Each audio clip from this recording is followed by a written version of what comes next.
Right. ఇక బనకచెర్ల పంచాయతీ ఏంది, బనకచెర్లలో ఏం జరుగుతుంది? మా రాష్ట్ర ముఖ్యమంత్రి యనుమల రేవంత్ రెడ్డి గారు, మా మంత్రి ఉత్తమ్ కుమార్ రెడ్డి గారు అక్కడ కూర్చోబెట్టి ఎంపీలందరిని పిలిపించి మాట్లాడితే అక్కడ మా వద్దిరాజు రవిచంద్ర గారు పూర్తి స్థాయిలో వాకౌట్ చేస్తున్నామంటూ నేను చెప్పిన ఎపిసోడ్ సోషల్ మీడియాలో వైరల్ అయింది. దానికి సంబంధించిన అంశాన్ని మనం చూస్తాం. బనకచెర్ల సర్కార్కు బొంకుడు, బాబు మాట రేవంత్ నోట. గత ఒప్పందాల ప్రకారమే బాబు బనకచెర్ల గోదావరి మిగులు జలాలు ఉన్నాయని గతంలోనే కేసీఆర్ చెప్పారన్న రేవంత్ రెడ్డి 2016లోనే అపెక్స్ కమిటీలో 2 రాష్ట్రాల సీఎంలు మాట్లాడుకున్నారు.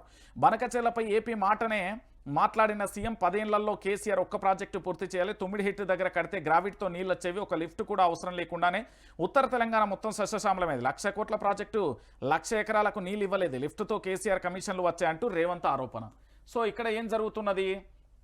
మా నీళ్లు మాకు వచ్చాక మీరు వాడుకోండి, ఇది నా గోదావరి జలాలపై కేసీఆర్. మా నీళ్లు మాకు వచ్చాక మీరు వాడుకోండి, ఇది నాడు గోదావరి జలాలపై కేసీఆర్ మాట. తెలంగాణ వాటా 969 టీఎంసీలు. ఆ నీళ్లు వాడుకోవడం కోసం కాళేశ్వరం, సమ్మక్క బ్యారేజ్, సీతారామ రేవంత్ అధికారంలోకి రాగానే సీన్ రివర్స్.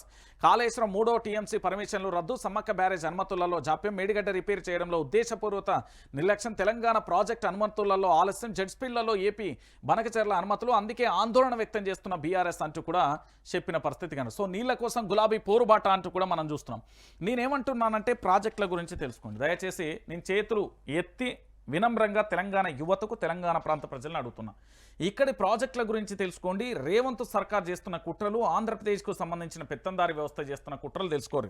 ఎందుకంటే ఎవరో ఏదో చెప్పిరని కాదు, నిన్న జరిగిన సమీక్షా సమావేశం చూడుర్రి మీకే అర్థమైపోతాయి. గతంలో కాళేశ్వరం ప్రాజెక్టు విషయంలో ఎవరు మన హరీష్ రావు, తర్వాత బనకచెర్ల విషయంలో మళ్ళీ Harish Rao power point presentation, నిన్న జరిగిన పవర్ పాయింట్ ప్రజెంటేషన్కు సంబంధించి మీకే అర్థమైపోతాయి. సో పూర్తి స్థాయిలో కూడా వాస్తవం ఏంది అనేది తెలిసిపోతాయి. నేను ఎందుకు ఈ విషయాన్ని చెప్తున్నానంటే, మన నీళ్లను కండ్ల ముంగట చాలా స్పష్టంగా సాక్ష్యాలతో సహా మీకు పూర్తిగా ఒక వీడియోని తీసుకొస్తున్నా, దాంట్లో చూడుర్రి.